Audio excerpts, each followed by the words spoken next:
Queridos irmãos e amigos da Primeira Igreja Batista em Dourados, é tempo de pensar no Salmo de número 150. Antes de analisar o Salmo, eu gostaria de oferecer uma explicação àqueles que acompanham as meditações e, antes de mais nada, eu quero agradecer todos os amigos, irmãos em Cristo da Igreja, da cidade de Dourados, de outros estados em nosso país que estão acompanhando as meditações diariamente e mandam mensagens de encorajamento.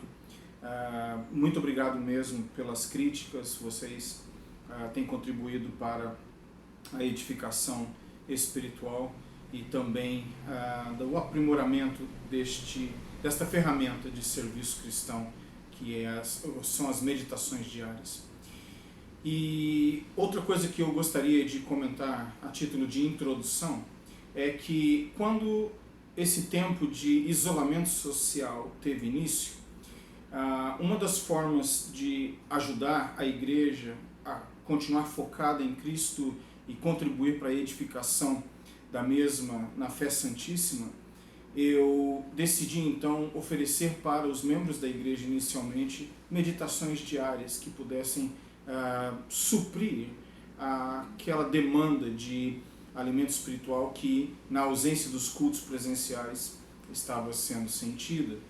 E o que aconteceu foi que, no início do isolamento social, eu estava meditando no livro de Salmos, e eu gravei alguns salmos apenas em áudio, e depois é que veio a ideia da gravação, como está sendo compartilhado com vocês hoje. Então, eu quero só alertá-los que, ao encerrarmos o livro de Salmos com o Salmo 150, na verdade nós não o faremos, porque eu quero retornar ao início e começar do Salmo número 1, indo até provavelmente o Salmo de número 25, que marca então o começo das gravações, como vocês estão acostumados a ver e a ouvir. Tá bom?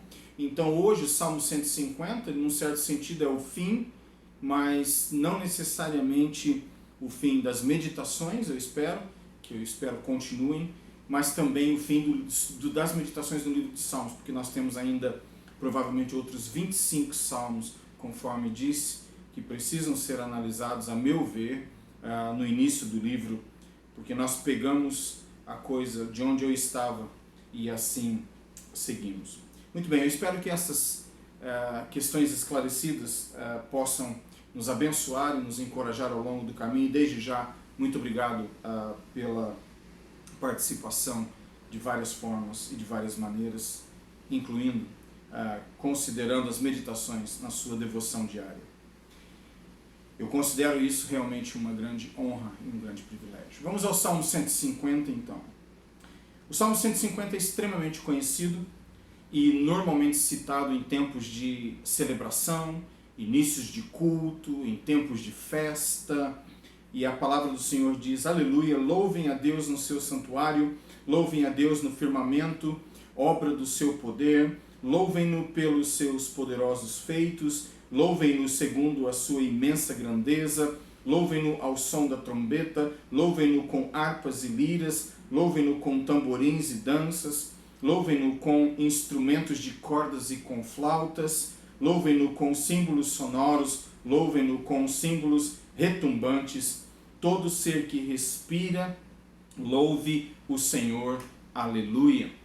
Então aqui nós temos esta palavra-chave que resume este salmo, que é a palavra adoração. Este é um salmo que encoraja as pessoas que temem ao Senhor a louvarem, a adorarem o Senhor Deus. Nossa tendência é de dividir a vida como sendo algo que é vivido em duas realidades. Geralmente, uma intenção contra ou em relação a outra. A que me refiro? Eu me refiro àquela mentalidade grega de pensar entre o espiritual e o secular.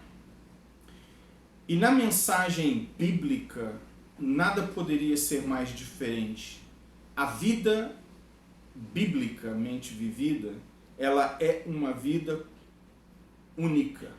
Não existe o secular de segunda a sexta e sábado e domingo o religioso. Isto é uma forma totalmente equivocada de pensar a vida.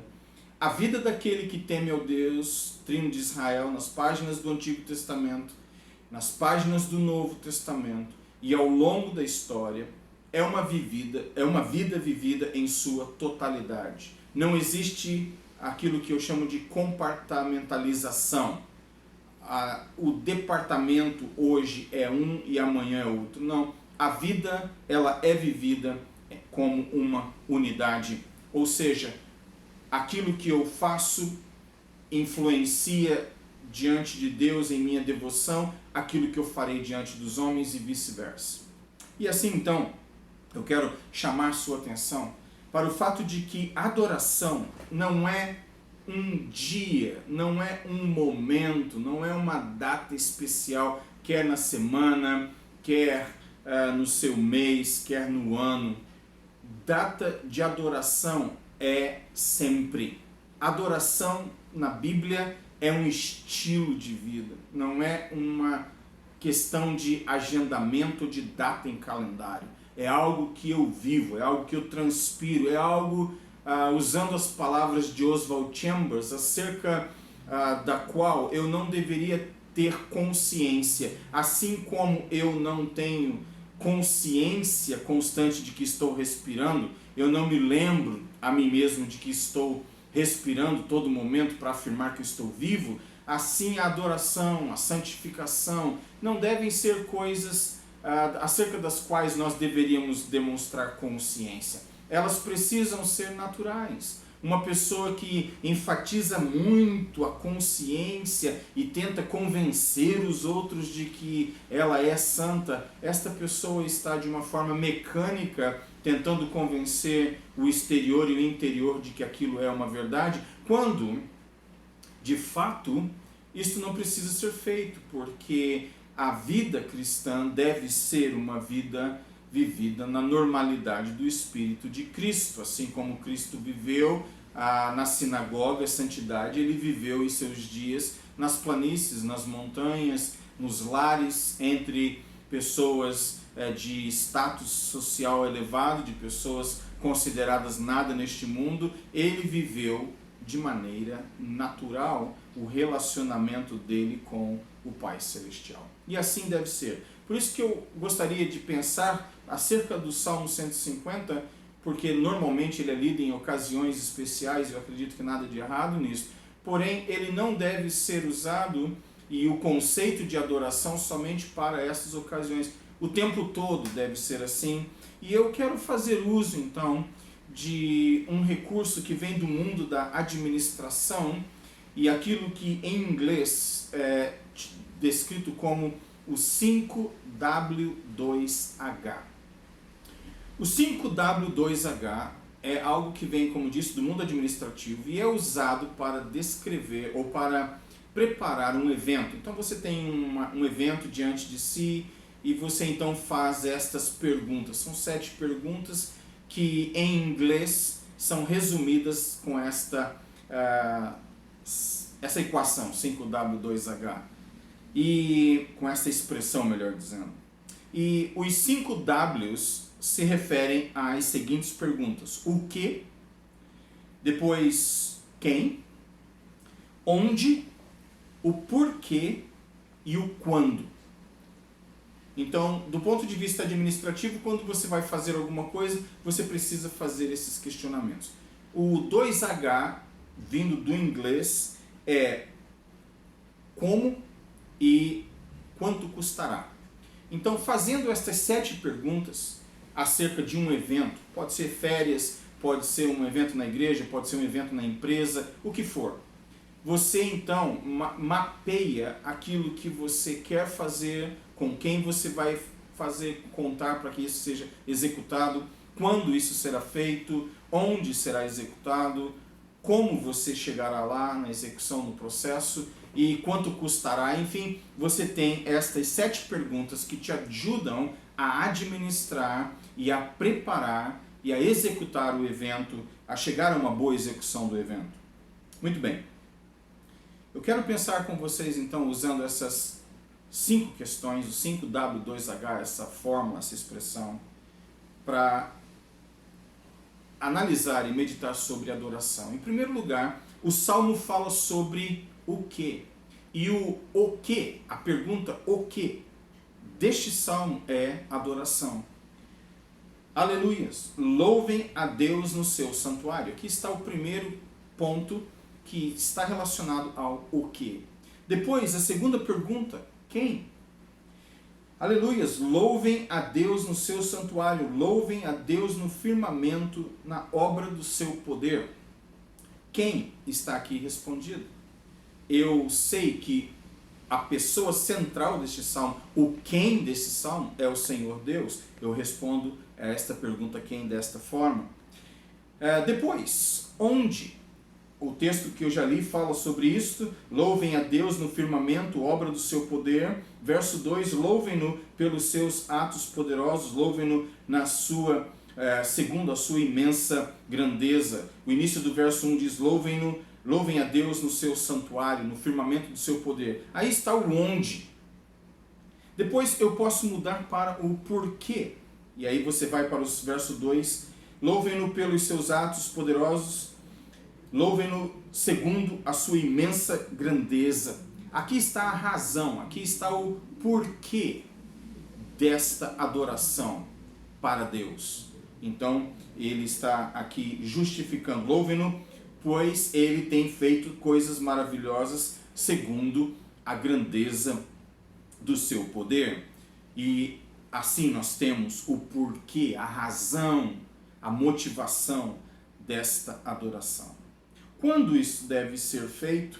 Aí ele está dizendo também no Salmo, no versos finais, louvem-no com símbolos sonoros, louvem-no com símbolos altissonantes, todo o ser que respira, louve ao Senhor. Mas se você voltar ao verso 3, louvem-no ao som da trombeta, louvem-no com harpas e liras, louvem-no com tamborins e danças, louvem-no com instrumentos de cordas e com flautas, louvem-no com símbolos sonoros, louvem-no com símbolos retumbantes, tudo o que respira, todo ser que respira, louve ao Senhor.